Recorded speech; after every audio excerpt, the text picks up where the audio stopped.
What is up, guys? Thanks for tuning in to episode 1 of the Building a Buzz podcast. I'm your host, Justin Buzzi. This podcast is all about how to better yourself, your business, and hopefully achieve your own idea of success. I'll be hosting all of the episodes and will definitely bring on some fun guests to pick their brain and hopefully give you some insightful tips and tricks on how to build your own buzz.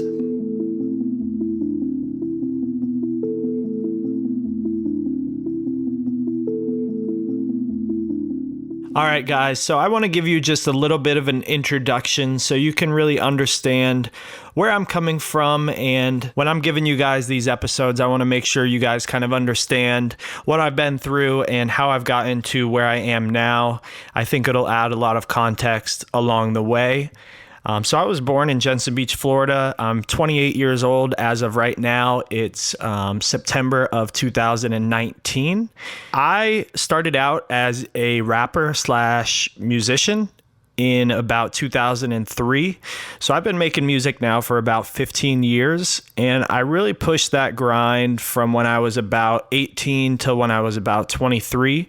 So there was a good 5 years in there where I was pushing it really hard and really trying to make it as a musician.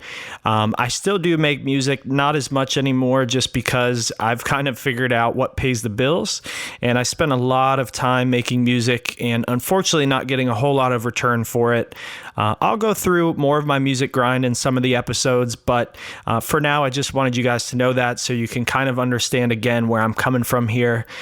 So as I was doing that, I was also in college. I went to UCF, the University of Central Florida. Go Knights. I graduated there in 2013. When I was working there, I had a couple different jobs. I was working at a couple different golf courses. I actually was a porter at a marina. So if you don't know what that means, it pretty much means that I was cleaning the bathrooms and taking out the trash every day. So that was really fun. And then right when I graduated college, I unfortunately had to quit my job at the golf course because it just wasn't going to make ends meet for me and allow me to save money, which is what I was really trying to do.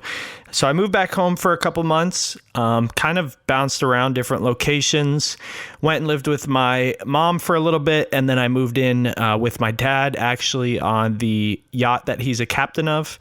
And I did some backbreaking work for a couple weeks and realized that tearing up teak decks on yachts was not for me. So I continued to look for different jobs, and one popped up right in Stuart, Florida, which is where I'm from, at Cotton and Company. I went and worked there for a few months. They're a real estate marketing firm. I learned a lot about account management while I was there and also some back-end marketing stuff of real estate. So that was a good time. And then eventually I found myself working for Golf Now, which is a part of the Golf Channel. And while I was working here, I started out as a customer service representative and then worked my way up to a pricing analyst. So I think I got about 4 promotions while I was there. I worked there for 3 years.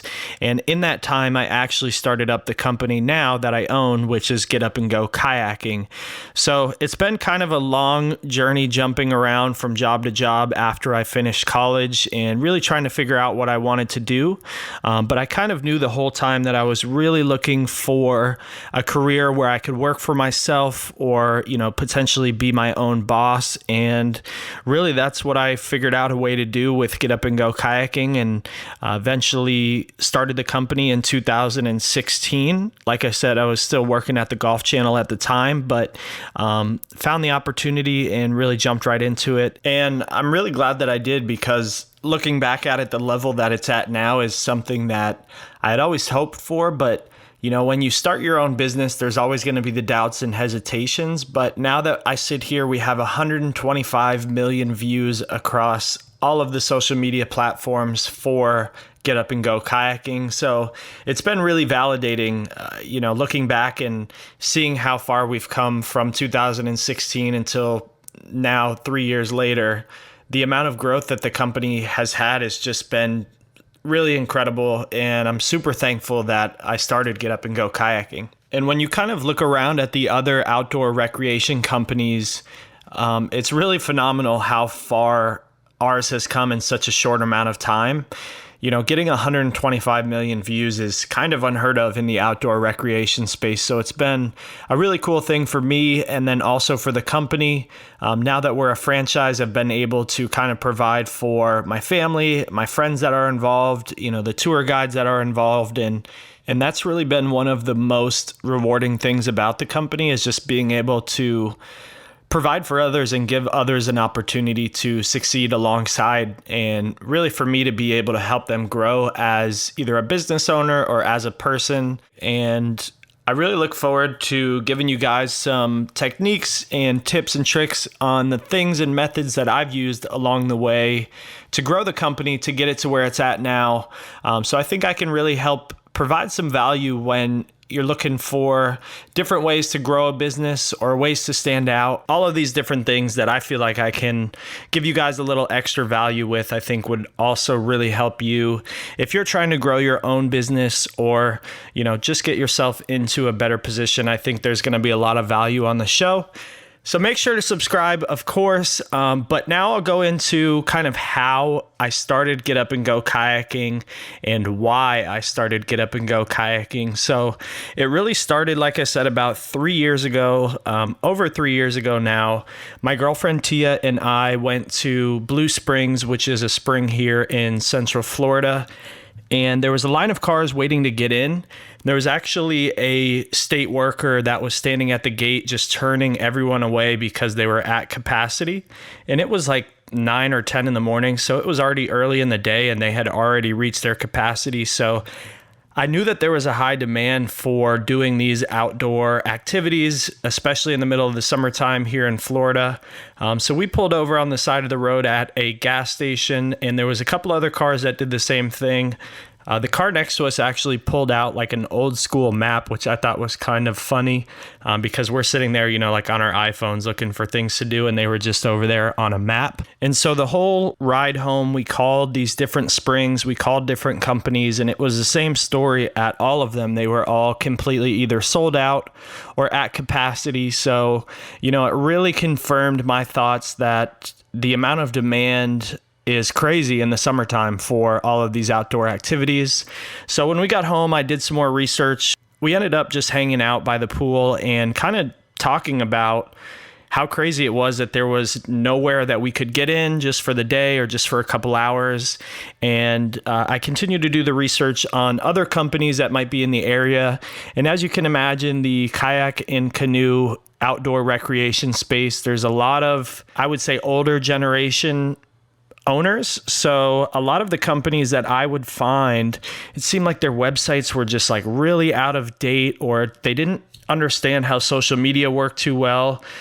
And for me, that presented a cool opportunity because I had my marketing degree from UCF, and I figured this could be a really cool way to put it to use. So within the next day or two, I started putting together a business plan, and then realized how much opportunity there was as I continued to, dig into the outdoor recreation space and tourism in the Orlando area. I realized that the opportunity was really, really good, and I immediately jumped on the opportunity to open up a kayak company. And along the way, I had seen Clear Kayaks online, so it wasn't my idea, but no one was using them, and no one was using them to give tours in. So that's really where I thought I could do something different than what was being done. And so I went to the bank. I took out a business loan. I took out $12,000 to start the company, and off I was. Within the next 2 weeks, I went and got a couple Clear Kayaks from up in the Panhandle and started the company. So it was such a quick process. I didn't realize how fast it was going to be when the idea came to fruition to when I actually started the company, but I knew there would be a lot of marketing value if I was the first to market. So I put a lot of weight into that, and that's really why I jumped right on it. And, I saw the opportunity, and I knew that I had to go for it. And looking back now, I'm so glad that I did, but it was definitely a grind while I was working at Golf Now. Like I said, started the company up. So I was really working 2 full-time jobs. At Golf Now, I was working 8 or 9 a.m. until 5 p.m. and sometimes on the weekends. So I would really only be able to focus on the kayaking company when I wasn't at work or on the weekends when I had free time. And that took up a lot of my free time. And honestly, when the company started really gaining some tractions, it took up all of my free time. So the first summer, so the summer of 2017, I was completely busy, which was kind of insane looking back at it. I would go to my normal 9 to 5, and then after work, I would go either give like a sunset tour or I would go and give a bioluminescent tour. And the nights that I would do the bioluminescent tour, sometimes I would give 3 tours. So I would give one at 8 p.m., 10 p.m., and then at midnight. And I wouldn't get done until 1:30 in the morning. And mind you, it's like an hour and 15-minute drive from where I was living at the time. So I would have to drive all the way back. And then once I got back, I would clean all the kayaks off, put them away, store them, and then try and get some sleep before I had to be up for work the next morning. So I was really getting to bed at like 4 a.m. and waking up, sometime in the 7 a.m. hour. So the amount of hours that I put in was crazy. And I did this day in and day out for a whole summer. And then, like I said, every weekend I was working daytimes, going to the springs and giving tours. So I was busy 7 days a week, but, I was super motivated to make the company successful. And I knew in the back of my head always that I've wanted to do something for myself and be my own boss, like I said earlier. So I really put my all into it and saw where it was going and knew that I could get it to a level that I needed it to be in order for me to quit my full-time job. So I think it was September of 2017 when I officially resigned from my full-time job at Golf Now and decided to put all my effort into Get Up and Go kayaking. And this was an interesting time because I quit there, my full-time job, it's guaranteed money, and it was good money, honestly. And then all of a sudden I quit and a hurricane comes through. It was Hurricane Irma. And I was out of business now for a month after the hurricane came out. So I was kind of like, oh shit. But it was also a super interesting time because this is when Get Up and Go kayaking started going viral. So my girlfriend and I had sent along like all of our footage and pictures and everything that we had to all of these viral sites like BuzzFeed, Insider, Travel and Leisure, all of these big travel sites, pretty much right when we started the company up. So this was, a year and a half after the company has already been operating. And finally, someone from Insider reached out to us via Instagram and said, "Hey, I really love your videos. Do you mind if we share them on Insider?" And at the time, I believe Insider had like 20 million followers on Facebook. And I was like, of course, yeah, why not? So I sent them all the footage that we had, and they posted it within the next couple of days. And the first day that it was posted, it had like 4 million views. And once this happened, I think all of the other viral sites like started to take notice and really wanted to follow suit. So they reached out, pages like I said, BuzzFeed, Yahoo, Travel and Leisure, all of these big travel sites started reaching out, and just viral sites in general that wanted to post our content. And so I send them all our content. Everyone starts posting it. Before you know it, we have like 20 million views within the first couple days of the video being posted. So that meant we were getting phone calls all hours of the day. We were having so many emails that we had to stay up until like 2 or 3 a.m., literally just responding to every email. At the time, we actually didn't have a great way to make reservations, so we were doing a lot of that manually. Just a lot of things that came from going viral that kept me busy, even though the hurricane was here. But it kind of was crappy timing because we were out of business, but yet we had all this demand for our business. So it allowed me to hire and really look at getting on some tour guides. So I wasn't the one doing all of the, phone calls, emails, all of the back end stuff, and also doing all of the customer facing stuff, like actually giving the tours. So I hired my first tour guide. His name is Alex. He was a really awesome tour guide. And unfortunately, after 2 or 3 months of working for me, he did pass away. He was cave diving in a different spring on one of his days off and unfortunately never resurfaced. So that was a really difficult time, but it was really cool that he was like The first person that I hired, he actually reached out to me directly on Instagram and was like, hey, I love the Springs. I go kayaking, on my days off. He was working at a restaurant at the time. So going viral was really cool because it opened up all these different opportunities for me, and being able to hire someone and eventually hire multiple people really allowed me to focus more on the business.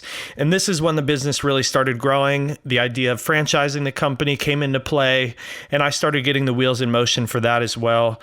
And then over the next 6 to 8 months, that's really when I started fine-tuning the franchise process.